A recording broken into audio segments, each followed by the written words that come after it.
s'approcher à ta table sainte, mon Dieu. Une occasion, Seigneur, de te célébrer. Une occasion pour nous de montrer combien tu es grand, combien tu es puissant, combien tu es tout puissant, Seigneur. C'est aussi une occasion pour nous de t'écouter, Seigneur, et d'aller dans ta direction, Seigneur. Que le Saint-Esprit soit en action pendant ce moment d'écoute de ta parole. Fais des merveilles dans nos cœurs, dans cette assemblée. Au nom de Jésus, nous avons prié. Amen. Amen. Amen. Amen. Bonjour bien-aimés dans le Seigneur. Bonjour. C'est quelle date aujourd'hui? Le 1er septembre. Le 1er septembre. Parfois nous oublions des dates. Ça, c'est très bon. C'est le 1er septembre aujourd'hui. Le mois de septembre, c'est un mois spécial pour votre communauté. C'est le mois d'évangélisation. Je ne dis pas que l'évangélisation se fera seulement au cours du mois. L'évangélisation, c'est notre vie. C'est notre vie, mais nous voulons rappeler à toute la communauté que nous ne devons pas oublier l'évangélisation. Nous devons mettre l'évangélisation au premier plan dans tout ce que nous faisons. Nous saluons ce mois. C'est un grand mois pour nous. Amen. Amen. Pour toi, je ne sais pas, pour moi tu trouves ce mois. Et nous allons essayer de nous encourager les uns les autres pour que ce mois soit un mois béni, un mois où chacun de nous va vivre des expériences avec le Seigneur. Nous allons lire deux textes bibliques. Le livre de Josué, chapitre 1, nous allons lire le chapitre 1 et le chapitre 24. Donc, Josué a 24 chapitres. Mais nous commençons par le chapitre 1, du verset 1 au verset 9. Puis nous allons lire le chapitre 24. Nous pouvons nous mettre debout pour lire ensemble ce texte.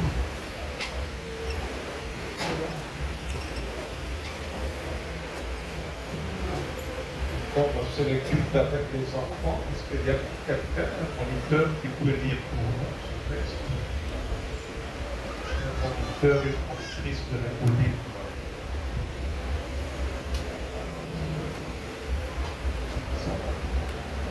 Tu peux lui donner le micro.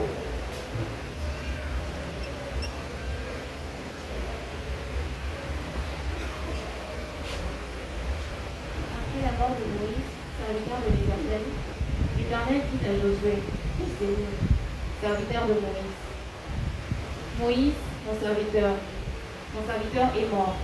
Maintenant, lève-toi, passe le Jourdain, toi et tout ce peuple, pour entrer dans le pays que je donne aux enfants d'Israël.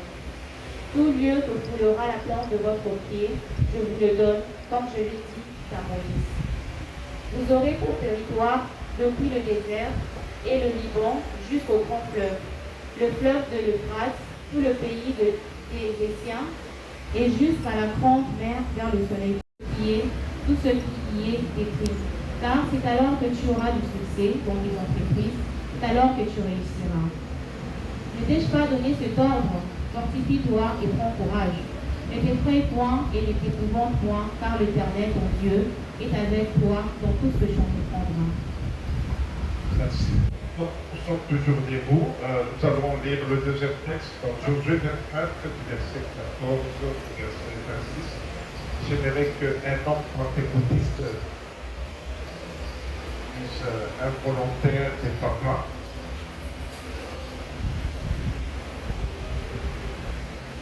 Involontaire, pour parler des papas. Maintenant, criez l'Éternel et servez-les avec intégrité et fidélité. Faites disparaître les dieux conservez vos pères de l'autre côté du fleuve en Égypte et en Égypte, et servez l'Éternel. Et si vous ne trouvez pas bon de servir l'Éternel, choisissez aujourd'hui qui vous voulez servir, ou le Dieu qui servait vos pères au-delà du fleuve, ou le Dieu des Amoréens dans les pays desquels vous habitez. Moi et ma maison, nous servirons l'Éternel. Le peuple répondit et dit, loin de nous la pensée d'abandonner l'Éternel et de servir d'autres dieux. Amen. Amen. Merci. Mon engagement au service du Seigneur Jésus-Christ, mon engagement, donc l'engagement personnel, tel que tu es personnellement là-bas, ton engagement au service du Seigneur Jésus-Christ. C'est sûr, vous allez dire non, pourquoi au service de Jésus-Christ? Parce que dans toutes les deux lectures, dans les deux textes, on ne parle pas de Jésus-Christ.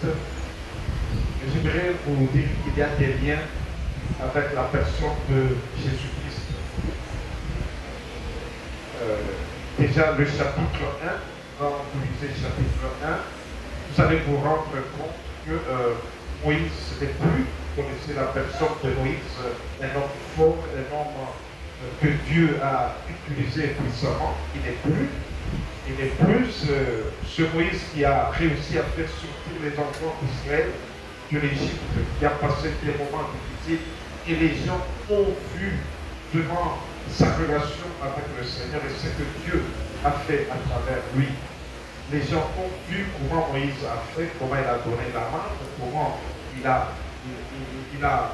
comment il a fait traverser les enfants d'Israël de la mer Rouge.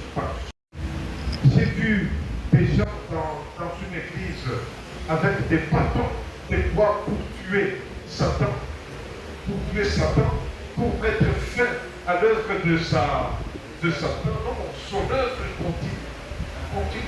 Quand vous voyez les gens s'inculier, quand vous voyez les gens voler, quand vous allez voir les gens se faire les mal, ce n'est pas l'œuvre de l'éternel, la haine.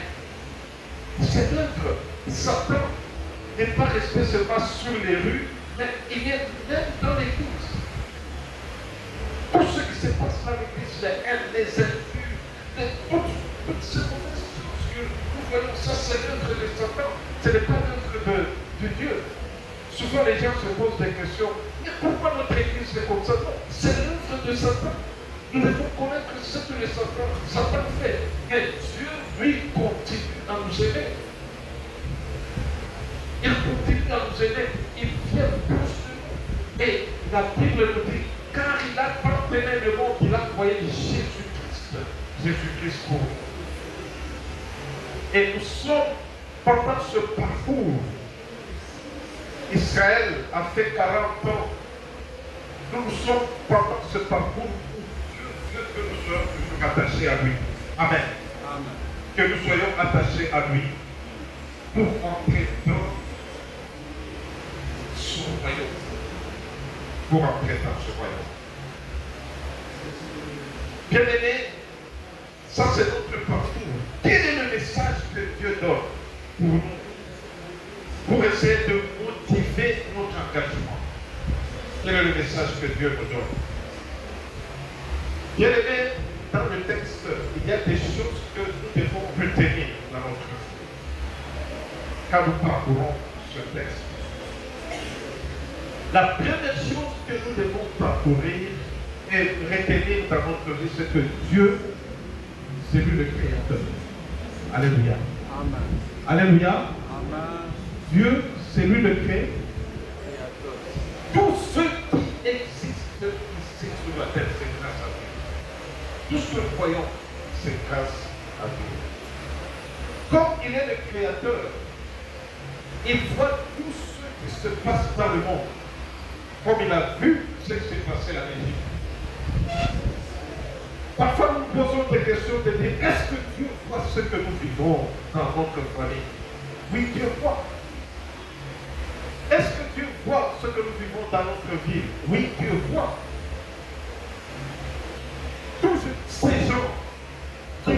mal. Est-ce que Dieu les voit? Oui, Dieu voit parce qu'il est le Créateur. Il n'y a rien qui échappe à notre Seigneur. Il n'y a rien qui échappe à notre Seigneur. Oui, il est Dieu. Il est Dieu. C'est pour cela que dans notre vie, à tout moment, nous devons louer Dieu pour ses hauts faits. Je reconnais ta grandeur. Je reconnais tes hauts faits dans ma vie. Ça doit être la prière de tous les jours. Mais pourquoi nous connaissons, pourquoi il nous arrive de connaître ce Dieu-là qui varie? Aujourd'hui, il est fort, demain, il est faible, à un moment donné, il n'existe pas. Bien-aimé, Dieu, lui, n'a jamais changé. Si Dieu change, c'est nous les humains qui changeons. C'est nous les humains qui changeons, qui essayons de donner à Dieu ce que nous expérimentons. Mais lui, en soi, ne change pas. Ne change pas. Il est le même, il agit, il fait des grandes choses. Et c'est nous, parfois, qui changeons, qui ne reconnaissons pas cette grandeur de Dieu. Une façon de bien connaître Dieu, bien aimer, si nous voulons le connaître, c'est connaître Jésus-Christ. C'est la voie par excellence pour connaître ce que Dieu est. Et nous ne pouvons pas bien connaître la grandeur de Dieu si notre compréhension de Jésus est encore floue. Si nous connaissons Jésus, aussi nous connaissons le Père. Alléluia. Nous connaissons le Père. Et là, nous allons réaliser comment il est le Dieu grand, le Dieu au-dessus de toutes choses. Il est au-dessus de toutes choses. C'est Dieu merveilleux. Jésus nous fait connaître Dieu. Il nous fait connaître Dieu, sa puissance, son amour, sa présence, partout où nous sommes. Jésus nous fait connaître Dieu, même quand nous passons des moments très difficiles. C'est lui qui nous fait connaître Dieu. Il nous fait connaître ce Dieu qui est grand, qui n'a jamais changé. Si on nous pose la question, essayez de nous décrire le Dieu de l'Ancien Testament et du Nouveau Testament.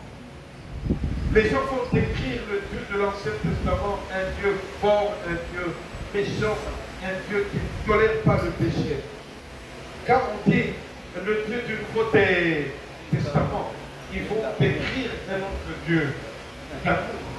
Mais le Dieu, il était toujours le Dieu d'amour. Il était toujours le Dieu puissant. Mais notre visibilité de Dieu dépend toujours du contexte où les gens prient Dieu, n'est-ce pas? Quand les gens prient Dieu dans un contexte, ils voient Dieu dans la facette, là où il est. Mais lui, en soi, ne change pas. Il ne change pas, il est le même. Il est le même. C'est pour cela que dans ce texte, on dit, le même Dieu qui a travaillé avec Moïse, c'est le même Dieu qui va travailler la même chose avec Josué. Suivez-moi très bien. Le Dieu qui a travaillé avec Moïse n'est plus là. C'est le même Dieu qui va travailler avec qui? Josué. Parce que lui ne change pas. Ce qu'il a dit à Moïse, il a dit à Moïse qu'il va amener son peuple à Canaan, n'est-ce pas? Oui. C'est le même Dieu qui a parlé à Abraham, c'est le même Dieu qui a parlé à Jacob, le même Dieu qui a parlé à Moïse, le même Dieu qui parle avec Josué. Lui ne change pas, sa détermination c'est de faire ce qu'il a dit. Bien-aimés, ayons confiance en Dieu.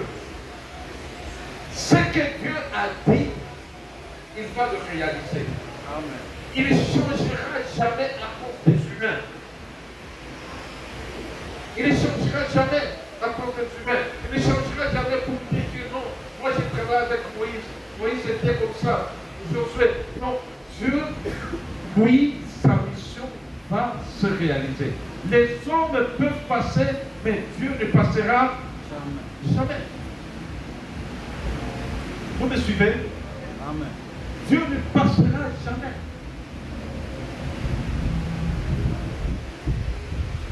Dieu va travailler avec tout le monde. Ce qu'il a dit, c'est ce qu'il va réaliser parce qu'il est le Dieu grand et redoutable. Au verset 2 dit, Moïse, mon serviteur, est mort. Maintenant, lève-toi. Passe ce Jourdain, toi et tout ce peuple pour entrer dans le pays que je donne aux enfants d'Israël. Tout lieu que foulera la plante de votre pied, je vous le donne, comme je l'ai dit à Moïse. Amen. Comme je l'ai dit à Moïse. il ne change pas. Bien-aimé, comment nous réagissons quand nous approchons de Dieu par rapport à des situations difficiles que nous rencontrons? Comment nous faisons? Est-ce que nous continuons à louer Dieu, à reconnaître la grandeur de Dieu? Ou bien nous disons que Dieu, tu nous as abandonnés. Tu nous as abandonnés. Bien-aimés, beaucoup de gens ont pensé que Dieu les a abandonnés, et pourtant c'est eux qui se sont éloignés de Dieu. C'est eux qui se sont éloignés de Dieu, mais lui ne nous abandonne pas. Et il a souligné plusieurs fois dans le texte que nous lisons ici. Fortifie-toi et courage. Fortifie-toi et aie courage. Bien-aimés, j'aimerais nous encourager de prendre courage. Quand les choses dans la vie semblent être noires, mais louons Dieu pour sa grandeur. Reconnaissons Dieu pour sa puissance. Nous avons perdu les membres de famille, les membres plus importants. Reconnaissons la grandeur de Dieu. Lui, il ne change pas. Il continue à nous aider. Sa puissance continue à être là. Continue à être là. Même dans les organisations, parfois les gens, quand ils sont dans un groupe, même à l'église, quand on change les responsables, il y a même ceux qui changent des églises, n'est-ce pas? Pourquoi les gens changent d'église? Sinon, notre église n'est pas par terre parce que le pasteur, on a changé n'est pas. Voilà le niveau se les gens qui quittent tel groupe parce que non, on a changé des responsables. On a changé. Voilà les niveaux que nous avons. Vous pouvez voir les gens qui font des petits groupes pour s'opposer à telle chose, pour s'opposer à telle chose, parce qu'on a changé comme ça, parce qu'on a changé tel, on a dit ceci, on a dit cela. Bien aimé, toutes ces positions, toutes ces façons d'être, de faire, montrent notre façon erronée de comprendre Dieu. Notre façon erronée de comprendre Dieu. Dieu, lui, n'a jamais changé. Lui n'a jamais changé.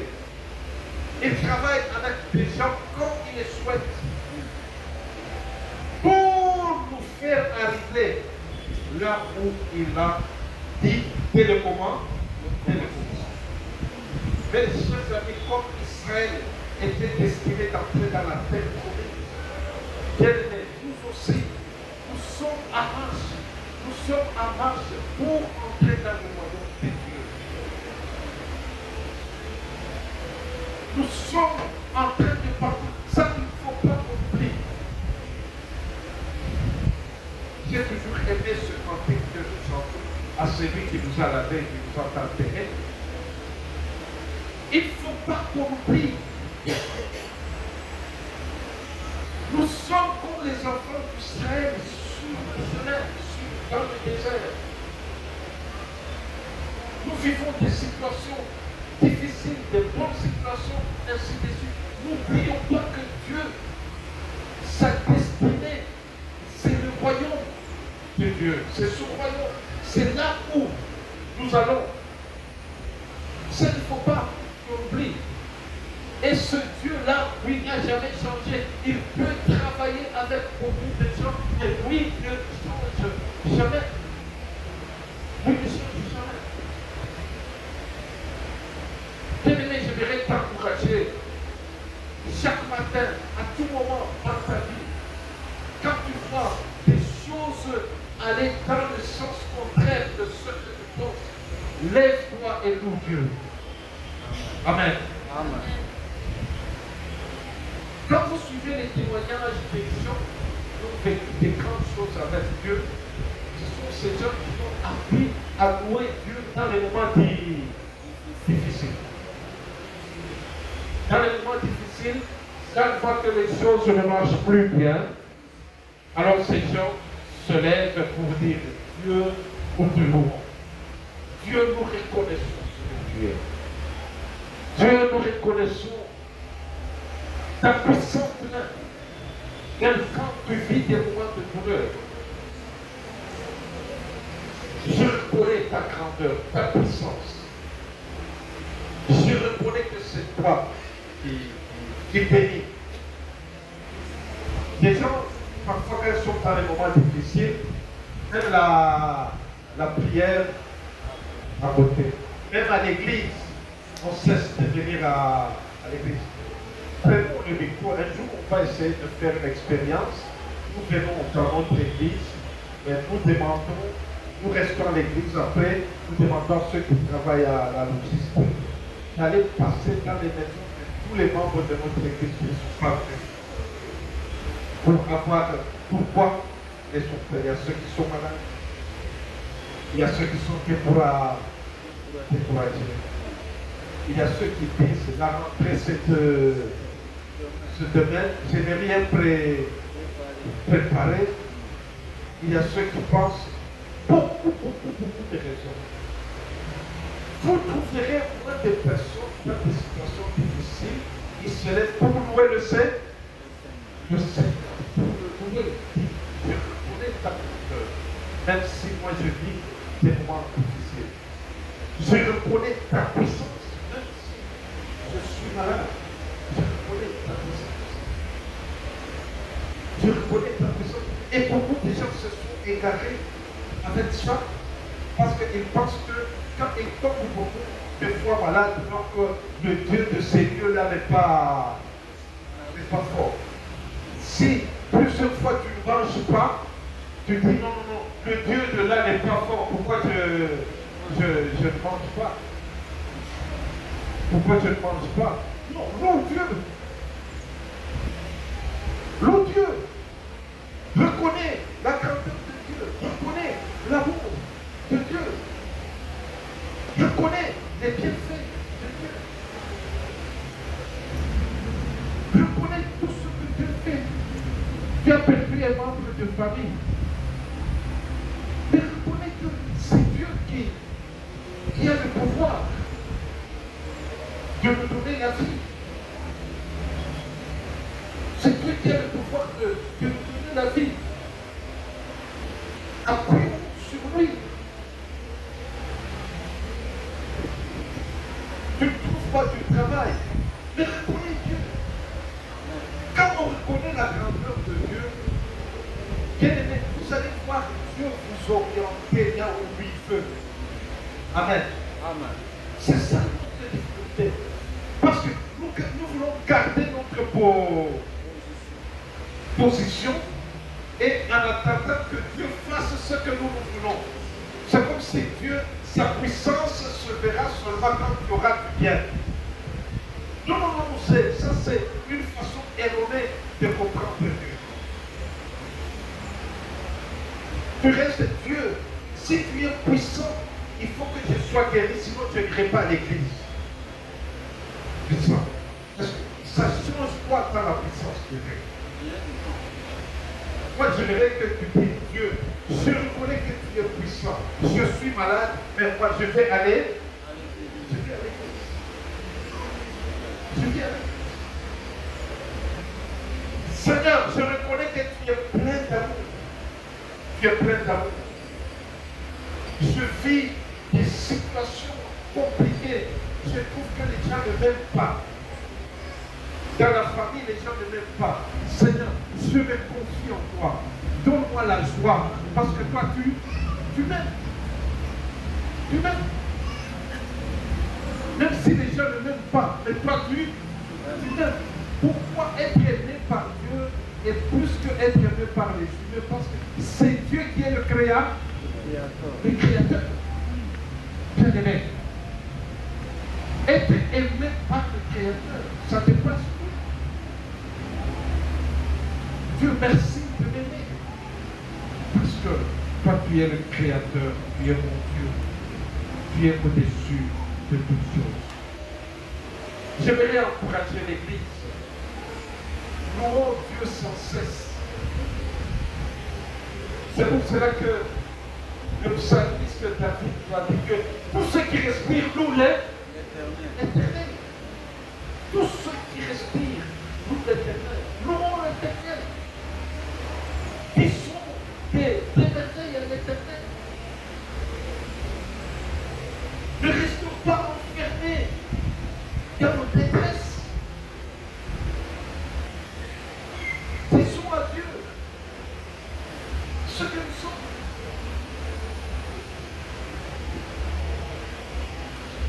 Moi, j'ai rencontré une personne qui m'a donné la joie. La joie dans le sens que il m'a mis dans une situation de louer Dieu. Mais lui était dans une situation très difficile. Très difficile, hein? Il a loué Dieu. Il n'a pas fait cas de ce que lui vivait, mais il a loué Dieu.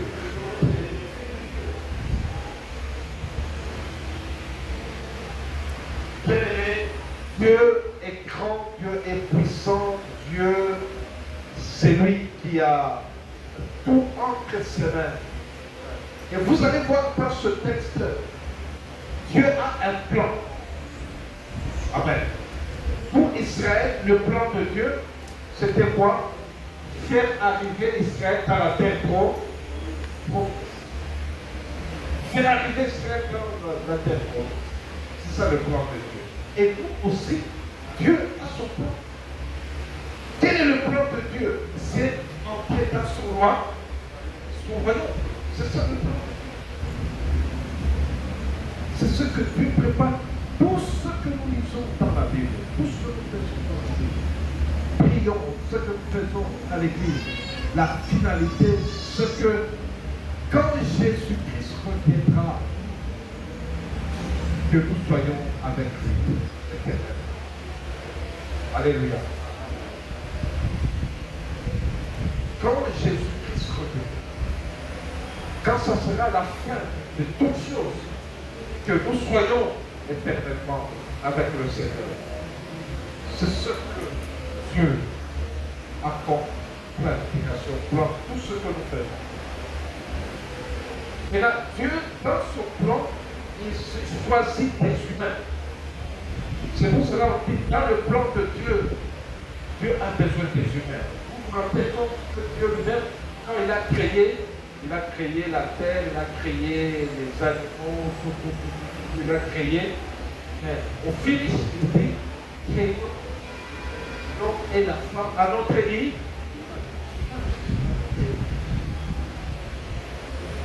Ce qui fait que l'être humain est dans le but de Dieu.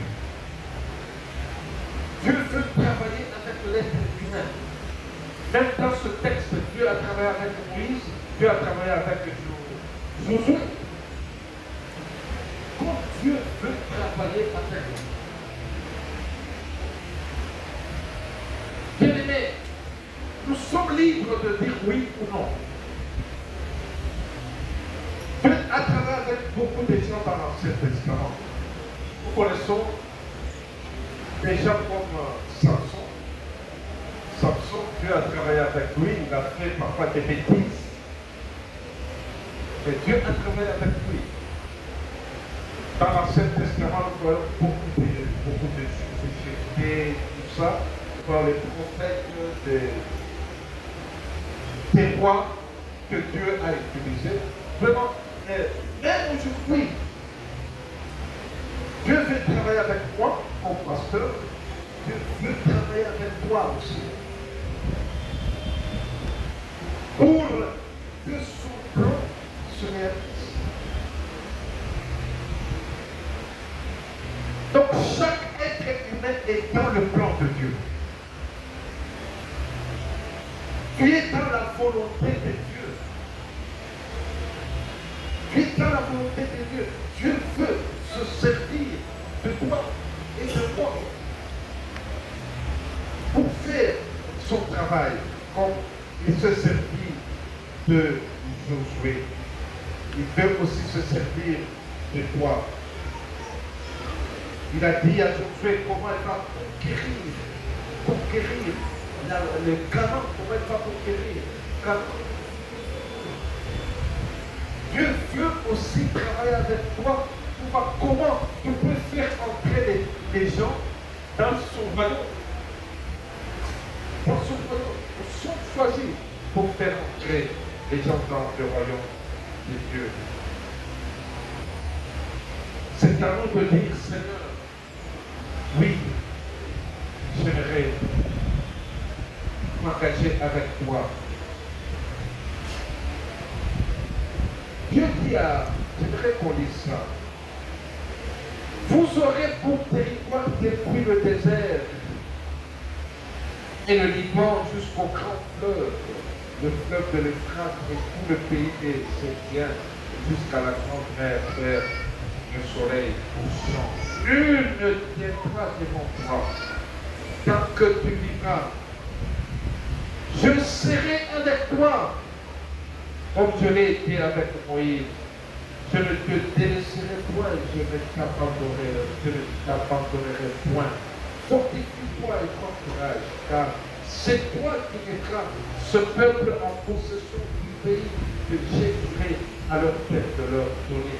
Fortifie-toi seulement et aie bon courage en agissant fidèlement selon toute la loi que Moïse, mon serviteur, t'a prescrite. Ne t'en détourne ni à droite ni à gauche afin de réussir dans tout ce que tu entreprends. Amen. Bien-aimés, voilà comment nous pouvons répondre à cet appel de Dieu d'accomplir son plan. C'est d'être avec Dieu, d'être ouvrier avec Dieu, d'être des travailleurs avec Dieu, d'être des personnes qui sont toujours avec Dieu, parce que Dieu dit à Josué, je serai avec toi, je ne t'abandonnerai pas, fortifie-toi. Bien-aimés, si nous voulons répondre à cet appel de Dieu, de le servir, la première chose, c'est chercher cette intimité avec Dieu, rester avec Dieu, vivre avec Dieu, travailler avec Dieu. Comment nous pouvons travailler avec Dieu? Il dit à Moïse, non, tu as ma loi, ne te détourne ni à gauche ni à droite. Agis fidèlement, suis ce que je te dis. Au verset 8, il dit, d'ailleurs, tu peux lire ma parole. Tu médites cette parole. Lis cette parole. Réfléchis sur cette parole. Tout ça, c'est pour développer ton attachement avec toi. Bien-aimé, j'ai rencontré beaucoup de gens dans ma vie chrétienne, dans ma marche avec le Seigneur, des gens que le Seigneur utilise puissamment. Mais vous allez voir beaucoup d'erreurs. Même dans notre pays ici, depuis personne dans notre pays, il y a beaucoup de gens, dans notre pays, il y a beaucoup de gens qui connaissent très bien ainsi de suite, parce qu'ils ont fait longtemps dans l'œuvre de Dieu. Et quand vous voyez les actes qui posent, pour ces personnes, ces gens connaissent vraiment le Seigneur. Moi, c'est pour cela que je me dis, cette jeunesse d'aujourd'hui aura beaucoup de problèmes. De connaître comment servir Dieu, parce que parfois ce sont ces gens-là qui leur présentent la Bible de leur manière. Et les gens trouvent que c'est ça. Parfois les gens, c'est quoi? Moi je prends par exemple, quelle différence y a-t-il une église et un ministère? Si on appelle que ça c'est une église, ça c'est un ministère. Quelle différence y a-t-il? C'est une confusion qu'on place dans la perfection.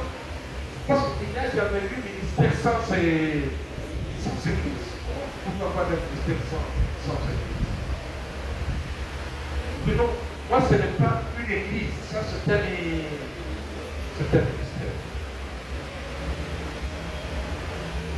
Ça c'est un ministère. Donc il n'y a jamais eu un ministère sans église.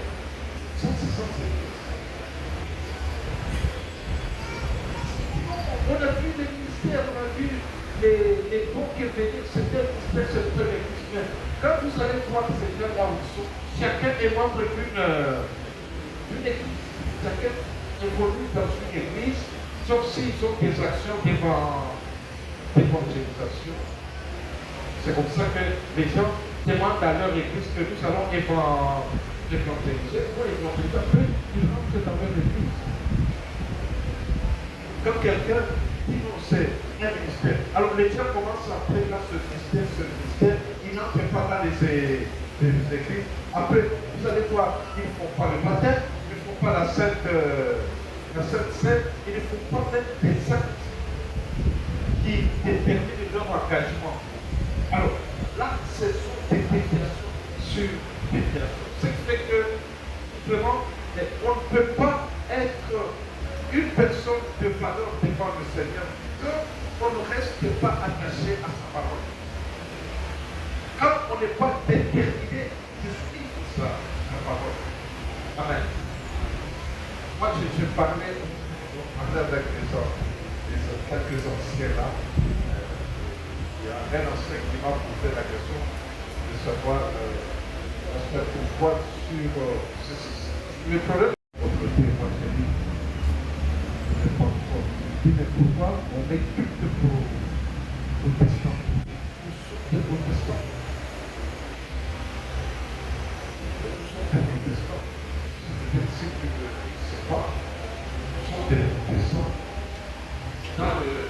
Chez les protestants, on a beaucoup de... Quand vous suivez l'histoire des protestants, il y a beaucoup de... Ça a commencé, il y a des catéchistes, il y a des méthodistes, il y a beaucoup des luthériens sont des pentecôtistes. Faisons partie de pentecôtistes. Les protestants, la force du Dieu. Les protestants, c'est quoi? C'est ce qu'on appelle sur la scripture, pour à la parole de Dieu. C'est ça, ce qui a été déterminé à la réforme. La réforme qu'il y a eu avec Luther, avec Calvin, avec Zwingli, c'est que nous avons dit retournons à la parole de Dieu. Rien que la parole. Il ne faut pas mélanger avec d'autres choses. Notre détermination, c'est connaître la parole de Dieu. C'est ce qui fait notre force. Amen. Amen. Nous, on nous appelle communauté évangélique. Évangélique, cela veut dire quoi? Dans tout ce que nous faisons, nous devons rester attachés à la parole de Dieu. Nous croyons au Père Saint, nous croyons au Saint-Esprit, les dons du Saint-Esprit, et parler en langue, nous croyons à tout ça. C'est ça notre identité. Donc c'est ça notre force. C'est ce que Jésus rappelle, Dieu rappelle il dit à ce qu'on vit dans ce texte. Sois attaché à la parole de Dieu. Et tout me dit à gauche, ni à droite. Bien-aimés, nous sommes des évangélistes. Notre organisation doit tenir compte de ce que nous sommes. Notre façon de résoudre des problèmes doit dépendre de ce que nous sommes. Quand une personne a des problèmes, nous devons réfléchir par rapport à ce que la Bible dit, pas par rapport à ce que nous pensons. Pas par rapport à ce que nous pensons. Il y a des églises où, quand les enfants, un sorcier vient, on les chasse, mais nous ne pouvons pas chasser un sorcier parce que nous savons que l'évangile, nous savons que nous vivons d'amour, n'est-ce pas? Nous devons aimer tout le monde. Tous ceux qui viennent à l'église, qu'ils soient comment? Nous devons les aimer parce que Dieu veut que tout le monde vienne à lui pour qu'il les sauve. Parce qu'ils sont des évangéliques. Amen. Tout le monde a la place dans l'église. Personne n'est exclu dans l'église.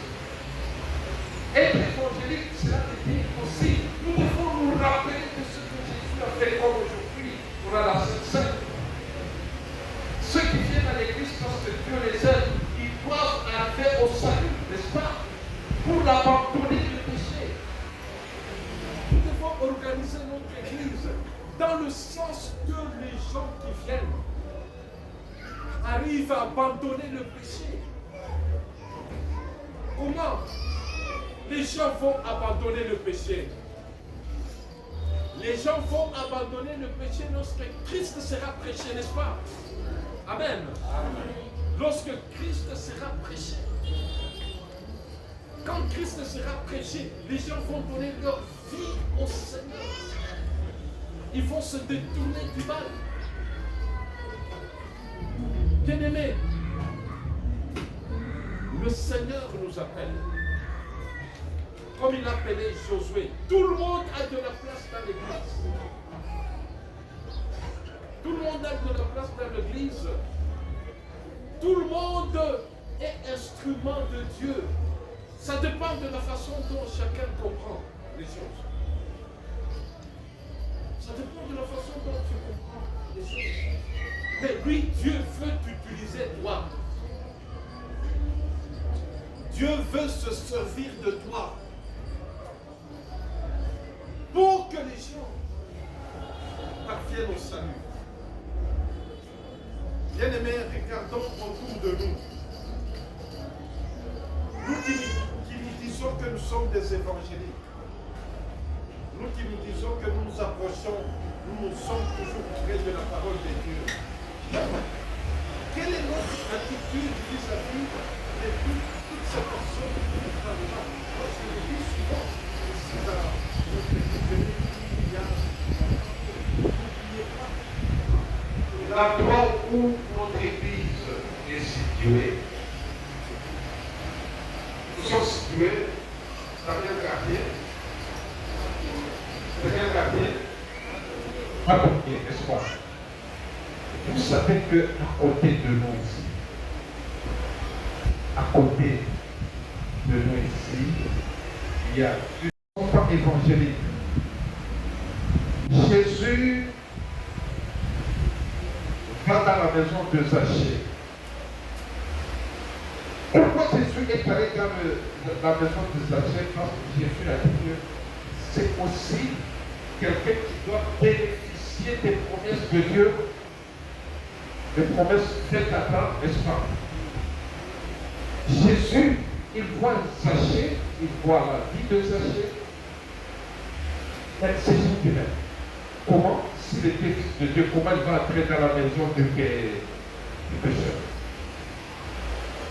C'est ça l'attitude des gens. Alors Jésus dit à ses gens que le Fils de l'homme est venu chercher ceux qui sont. Vous connaissez ce verset? C'est Luc chapitre 19. Le Fils de l'homme est venu chercher ceux qui sont perdus. C'est ça, être évangélique. Être évangélique, c'est entrer dans le processus de ne pas aller ni à gauche ni à droite, mais rester fidèle à la parole de Dieu. C'est forcé. C'est chercher à ne faire que ce que Dieu veut. Bien-aimés, nous voulons que ce mois de septembre, que Dieu fasse des merveilles dans notre église. Alléluia. Alléluia. Que Dieu change notre façon de voir. Nous avons essayé jeudi à parcourir quelques familles avec une lettre. Chacun de notre église a donné la lettre à des gens, on a donné à quelques personnes, quelques lettres. Dans la lettre, c'est écrit comme ça: cher bien-aimé, notre Seigneur, notre Sauveur et Seigneur Jésus-Christ m'a dit de te transmettre ce message. Car Dieu a tant aimé le monde qu'il a donné son Fils unique, afin que quiconque croit en lui ne périsse point, mais qu'il ait la vie éternelle. Jean 3,16. Un autre message. Mais à tous ceux qui l'ont reçu, à ceux qui croient en son nom, elle a donné le pouvoir de devenir enfants de Dieu, lesquels sont nés non du sang, ni de la chair, ni de la volonté de l'homme, mais de Dieu. Jean 1, 12, 13. Car quiconque aura honte de moi et de mes paroles, le Fils de l'homme aura honte de lui, quand il viendra dans sa gloire, et par seul du Père et des saints anges. Luc 9, 6. Voici, je les tiens à la porte et je frappe. Si quelqu'un entend ma voix et ouvre la porte, je serai chez lui, je serai avec lui, et lui avec moi. Apocalypse 3. Par la grâce de Dieu et son soutien, nous sommes disponibles à t'accompagner par la prière et des conseils si nécessaires dans la prise de la décision. Avec tous nos remerciements, nos encouragements, les soins unis dans notre Seigneur Jésus-Christ qui revient bientôt. Ça, c'est la lettre. Que normalement, chacun de nous doit avoir comme message, n'est-ce pas? Amen. Donc Dieu nous a appelés pour que chacun de nous ait ce message. Nous existons pour ça.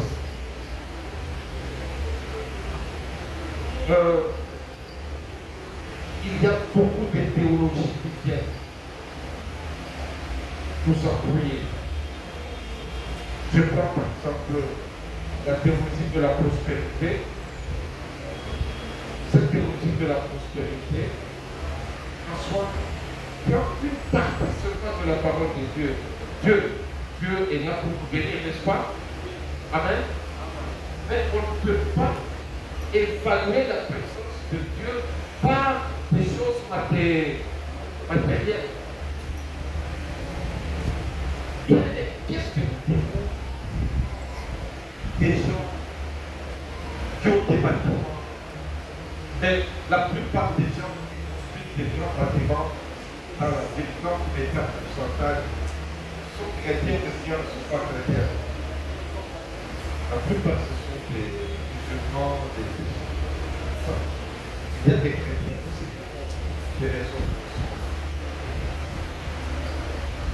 Ils sont bénis. Ils sont bénis. Ils sont bénis, peut-être de leur façon, ils sont bénis. Mais la bénédiction de Dieu n'est pas seulement liée au bien matériel. Ça, c'est une façon de comprendre l'évangile qui vient embrouiller. vient en vous et dit non. Si tu n'as pas l'argent, donc c'est bien que tu n'es pas avec Dieu. Alors, les gens courent pour avoir l'argent. Ils courent partout les moyens pour avoir l'argent. Pour qu'on sache qu'ils sont bénis. Bien-aimé, quand Dieu nous bénit par le bien matériel, ça se verra. Parce que la bénédiction vient de Dieu. Et cette bénédiction, Dieu lui-même doit s'en servir. Alléluia. Ça sera le bien matériel pour la gloire de notre Seigneur. Amen. Il y a beaucoup de choses qui viennent.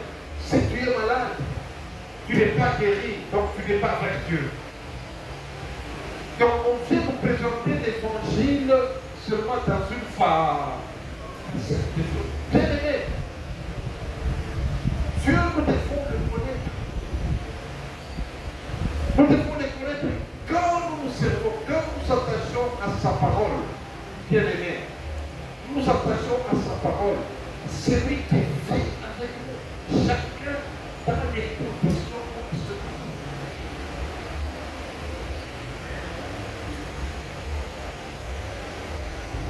Dans les conditions. Vous allez voir, vous êtes à l'église, quelqu'un qui n'a pas étudié, par exemple, qui n'a pas étudié, il devient chrétien, il était cireur, n'est-ce pas?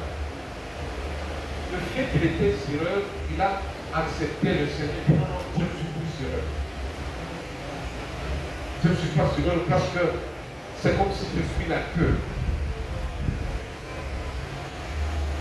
Non. Dieu vient nous trouver dans les conditions où nous sommes. Amen. Et c'est lui-même qui s'est travaillé avec nous dans les mêmes conditions et nous relever comme il peut faire lui-même. Amen. Moi, je me rappelle toujours d'une fillette. Il y a un frère qui est venu réfléchir avec moi. Il n'est pas de notre église, ils sont dans une organisation. Comment atteindre, il y a des peuples qu'on appelle, des nations qu'on appelle, on atteint. Il y a la fenêtre là, des personnes qu'on appelle dans l'évangélisation, c'est plus les pays asiatiques. Vous voyez, les pays asiatiques, la plupart ne sont pas chrétiens. Comment atteindre ces pays? Quand vous arrivez dans ces pays, l'islam, ce n'est pas comme chez moi. Les musulmans sont libres, n'est-ce pas? Mais dans d'autres pays, là, si vous devez avec la Bible, c'est un problème. C'est vraiment un problème. Maintenant, comment nous pouvons amener l'évangile dans ces pays-là? Parce que pour entrer avec la Bible, c'est difficile. Moi, j'ai dit à ce frère, nous avons la grâce. À cause de la richesse que nous avons pour nous, beaucoup des gens viennent. Les Asiatiques, on a combien de Chinois ici? Ils sont nombreux, n'est-ce pas? Amen. On a beaucoup de Chinois ici, des Pakistanais. Et nous les avons ici, des gens qui n'ont pas. Et il faut travailler des gens 7 jours sur 7. Nous avons des frères. Tu prier avec nous. Tu ne peux pas même venir à l'église parce que dimanche, il travaille. J'ai parlé même avec un frère dans notre église. Même que je à l'église, je dis, pasteur, vraiment, moi je vais, si c'est 2 dimanches, absent, 1 dimanche présent, à cause du travail. Est-ce que nous allons demander à ce frère de laisser du travail? Non, je ne peux pas vous demander de laisser du travail. C'est ce que j'ai dit à ce frère. Est-ce que nous ne pouvons pas former des gens qui travaillent déjà avec ces gens, être des témoins? Amen. Là où il travaille. Qu'est-ce que la fillette a fait? La fillette, là, l'esclave qui était dans la maison de Naaman. Parce que Naaman connaissait Dieu. Mais cette fillette est allée faire quoi dans la famille de Naaman? Elle était bonne, elle était dans la maison de Naaman. C'est lui c'est elle qui a dit à Naaman, va voir le prophète. Naaman a rencontré Dieu. J'ai dit à ce frère, pourquoi nous ne pouvons pas passer dans les églises, former les filles qui vont bien faire, les préparer pour qu'ils soient des boucles, qu'ils soient des filles qui peuvent faire le travail dans les maisons. Les Chinois là, les Pakistanais, ils utilisent qui pour garder les enfants. Ils amènent les filles chinoises ici. Non, ils prennent les filles de ce sont ces filles-là qu'il faut former pour faire entrer la parole de Dieu. Comme cette fillette était dans la maison de Naaman. Bien-aimés, nous n'avons pas d'excuses pour dire que moi je n'ai pas le temps de préparer les gens à entrer dans le royaume de Dieu. Tout le monde a le temps, qu'on soit enfant, qu'on soit jeune, qu'on n'ait pas le temps de venir à l'église. Annoncer la bonne nouvelle n'est pas d'être à l'église. Non, annoncer la bonne nouvelle, c'est notre vie. C'est notre vie.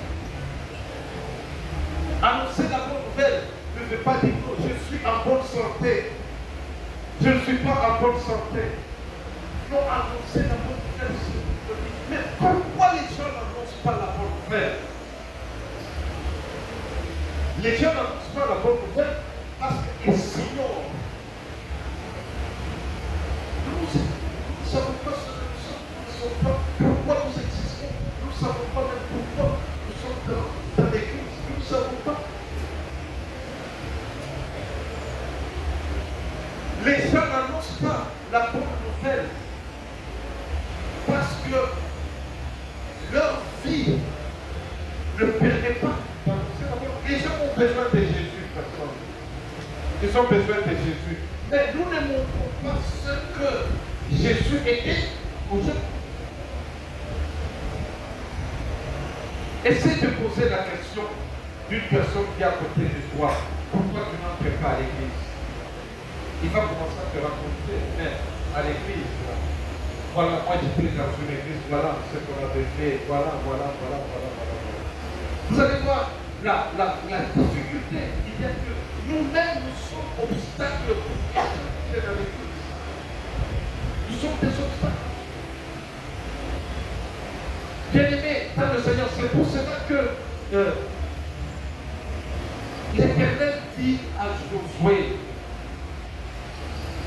mais dites cette parole, oui et agis fidèle. Nous devons organiser notre église, notre peuple, pour que la parole de Dieu puisse prendre de place dans notre vie. Pour que la parole de Dieu puisse prendre la place dans notre vie. C'est ce qui fera au fur et à mesure que nous avançons, au fur et à mesure que nous changeons, au fur et à mesure nous sortons déjà.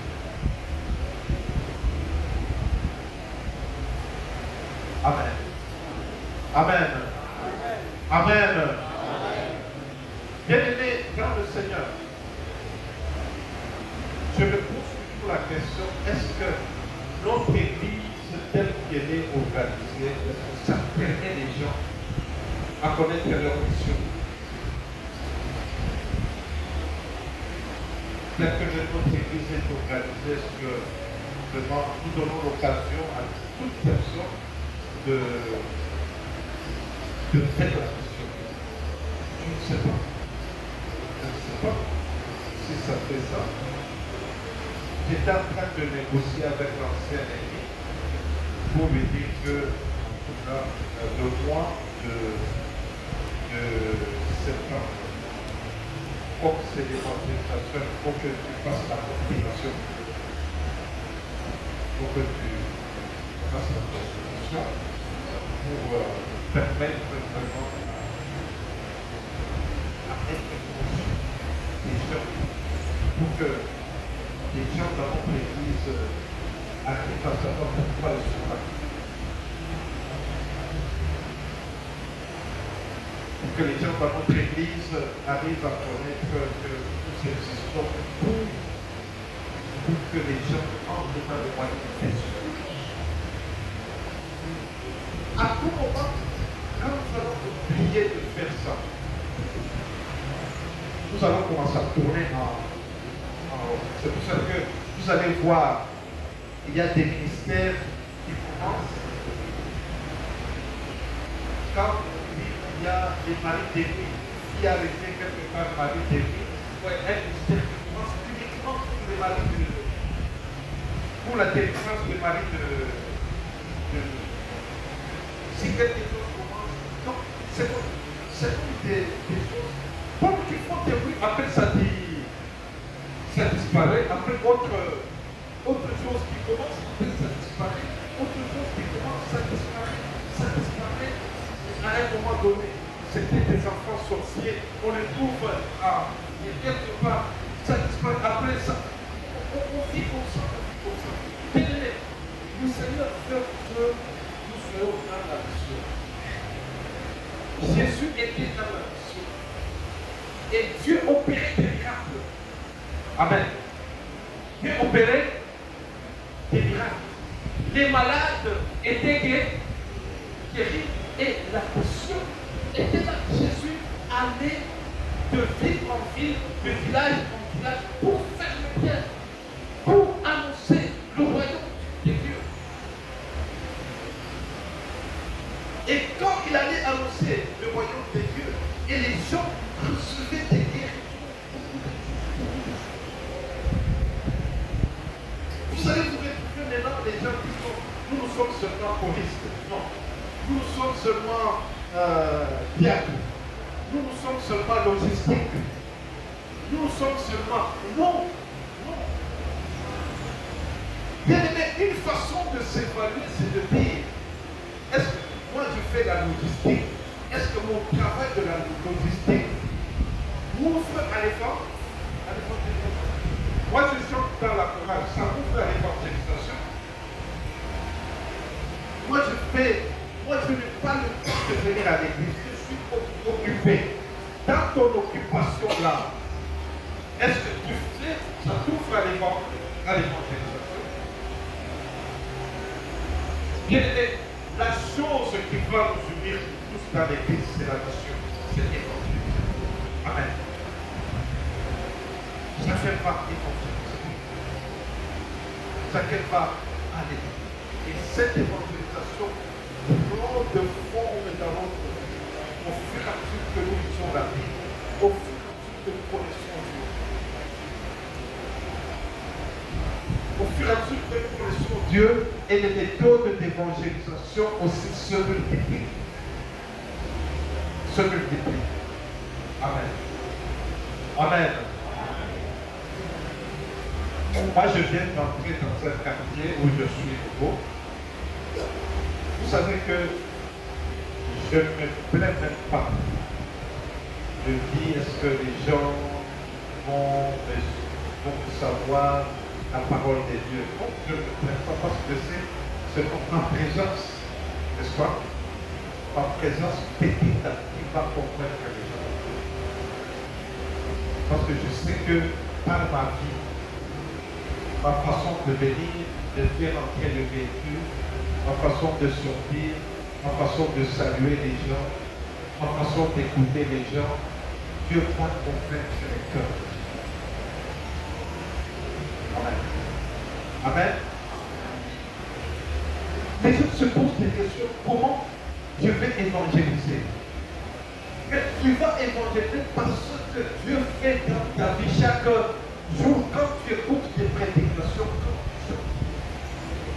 Tu vas te retrouver mais tu n'as pas de vie. Il y a ceux qui sont avec nous, ils sont chrétiens quand nous les voyons ici. Une fois qu'on quitte ici, ça change totalement. Donc Dieu, au fur et à mesure que nous nous approchons de lui, au fur et à mesure, il nous transforme,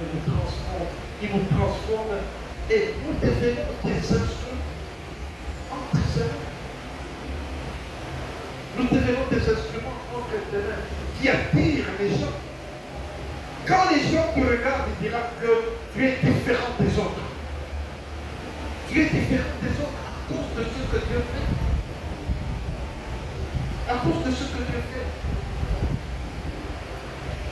Tu n'auras pas deux vies. Tu n'auras pas une vie cachée. Nous sommes dans une société très compliquée. Oui, nous sommes dans des problèmes de turbulence politique, ainsi de suite. Moi, je veux seulement encourager les chrétiens dans notre église. Si tu es dans un parti politique, reste là, mais sois fidèle là. Sois fidèle là à Dieu. Amen. Si tu es de telle tribu, ne change pas de tribu, mais sois fidèle là. C'est ce qui est plus important. Parce que chacun a les conditions où il se retrouve. Il est instrument du Seigneur. Chacun dans du travail quelque part. Reste là-bas, mais fidèle à Dieu. Tu vis avec des jeunes. Reste avec les jeunes, mais fidèle à Dieu. Dieu va t'utiliser où tu es. La prédication, la méditation que nous faisons, c'est comme si nous entrons dans un four pour que Dieu nous taille, pour que Dieu fasse de nous ce qu'il mérite, que nous soyons bien-aimés. Nous existons pour transformer notre société. Amen. Amen. Nous existons pour transformer notre société. Quelle doit être notre préoccupation? Ma préoccupation ne sera pas de savoir qui fait quoi, mais ma préoccupation que tout le monde change. Ta préoccupation, ça doit être que tout le monde change. Tout le monde change.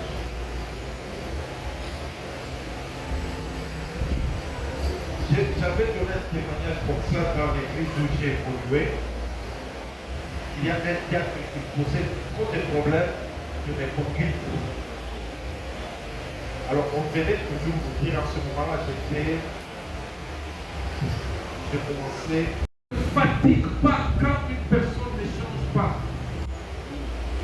Prie, parle, soutiens, encourage. Aussi longtemps qu'il est avec toi. Prie, encourage. Sors des mépris, mais encourage la personne. Parce que le Seigneur revient bien. Il revient bien. Nous existons comme ça. Et cessons de faire le bien. Faisons le bien à tout moment. Encourageons les gens. Témoignons pour que les gens changent. Bien-aimé, Dieu n'est pas appelé pour aller constater les mal des gens, mais Dieu t'a appelé pour amener ces gens à vivre, à changer, à s'attacher. Ah oui. C'est ça être évangélique, c'est ce que Jésus a fait. C'est ce que Jésus a fait toute sa vie quand il était sur terre. C'est ce qu'il veut que nous puissions faire. Bien-aimé. Et voir de cette façon, je reviens encore, il n'y a que la parole de Dieu qui peut nous aider à ça. Il n'y a que la parole de Dieu. Que Dieu aide notre église à être dans toutes les structures, la possibilité d'amener les gens. Mettons dans les pâturages, dans les poules, dans les familles, partout, mettons une organisation qui permettrait aujourd'hui de chanter et d'être des instruments pour que notre église se lance dans la mission. Donnons l'occasion à toutes les personnes d'évangéliser les gens autour d'eux. Parler du Seigneur aussi. Prier pour les gens. Si la personne ne change pas, ne te plains pas. Dieu est là. Dieu est là pour changer. Des gens. Dieu est là. Il est puissant pour faire changer des gens. Voilà pourquoi le verset que j'aimerais qu'on montre, le chapitre 24 de Josué. Josué, malgré qu'il est entré dans la terre,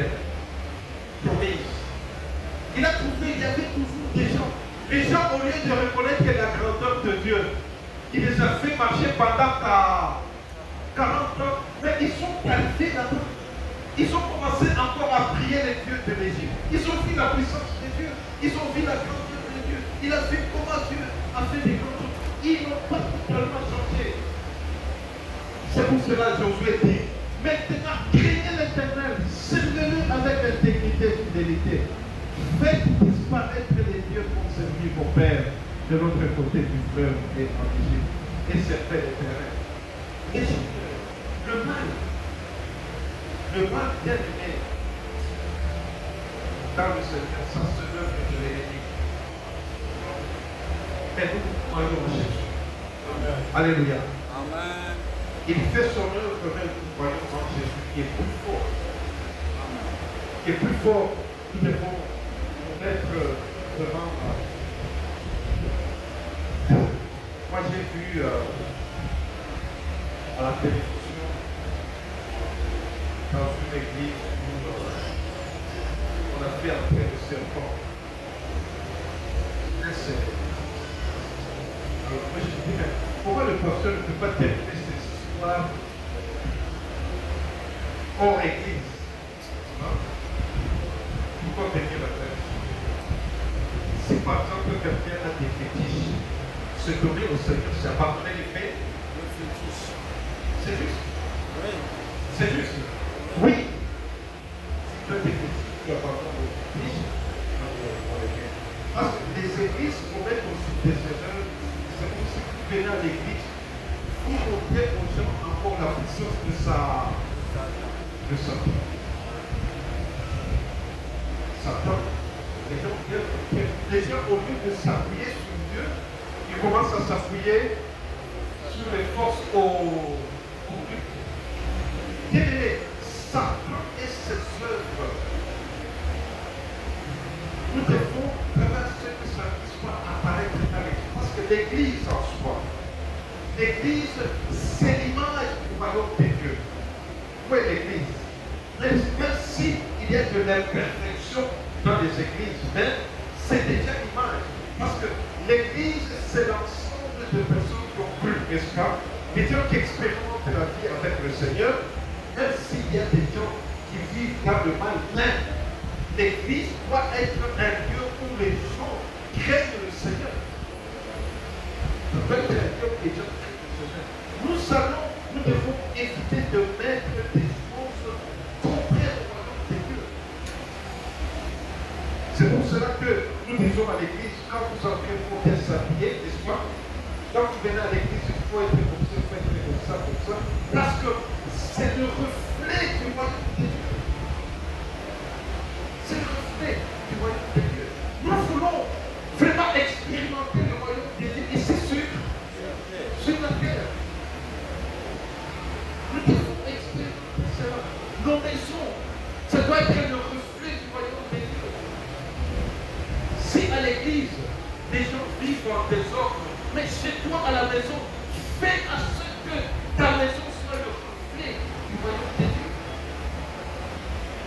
Soit le reflet du royaume de Dieu.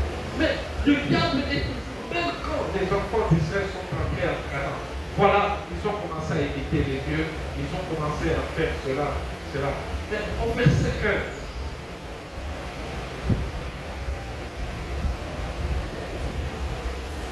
voilà quelqu'un qui a pris la décision, il dit, et si vous ne pouvez pas pour de servir l'Éternel, choisissez aujourd'hui qui vous voulez servir, ou les dieux que servait vos pères, ou au-delà du fleuve, ou les dieux des Amoréens dans les pays lesquels vous habitez.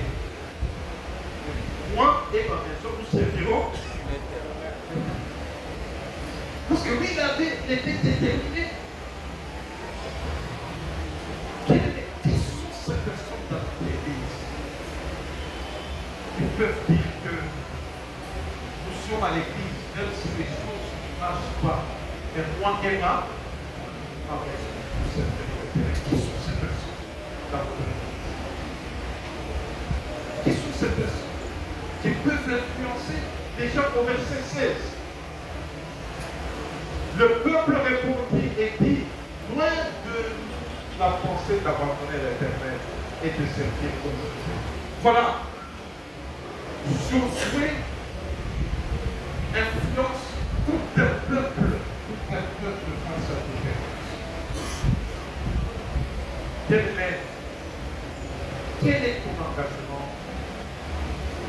pour servir ce Dieu dans notre vie vis-à-vis de la mission que nous avons de faire entrer les gens dans le royaume de Dieu, de faire entrer les gens dans la présence de Dieu?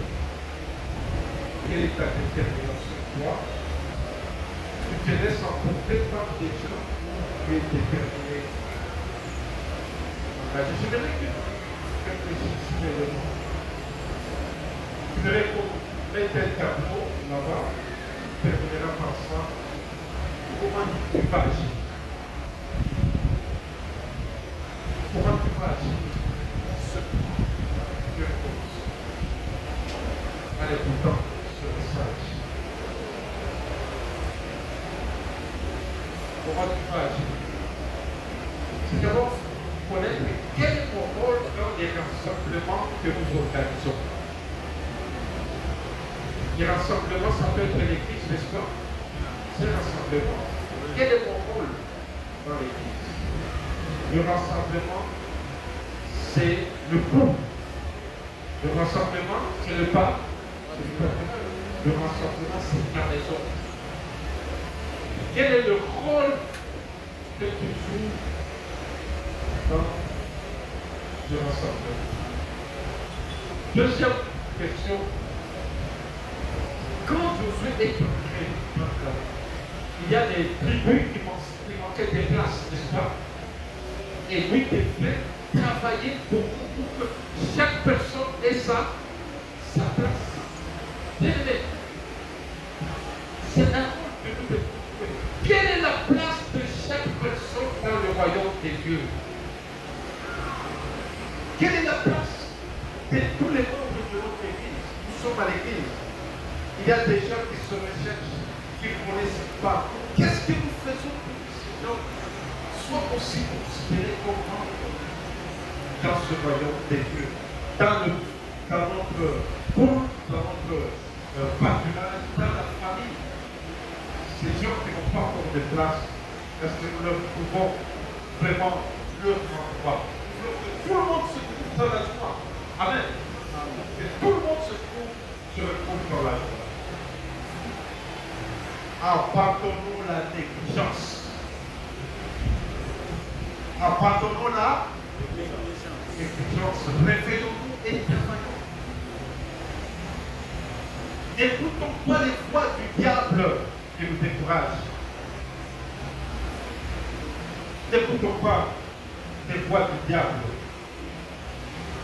Agissons selon Dieu jusqu'au bout. Ne lâchons jamais. Jusqu'au bout. Travaillons, prions, encourageons. Allez jusqu'au bout. Comment je vais agir dans les rassemblements? Quelle est ma place? Quel est mon rôle? Quel est mon rôle quand il y a des gens qui n'ont pas de place claire dans le royaume, qui vivent encore dans le mal? Quel est mon rôle? Qu'est-ce que moi je dois faire? Ce que tu dois faire, c'est détourner, c'est de la place, que chacun ait la place dans l'église de Dieu. Abandonnons la négligence. Agissons selon Dieu. Voilà, tel est l'état du Seigneur en quoi Dieu nous a fait. J'encourage ceux qui ont eu la méditation d'aujourd'hui, ont parcouru ces éléments.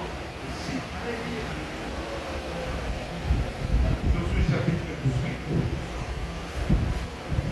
Réveillons-nous et travaillons pour que Dieu fasse ce qu'il a fait avec nous. Nous allons mettre le continuer.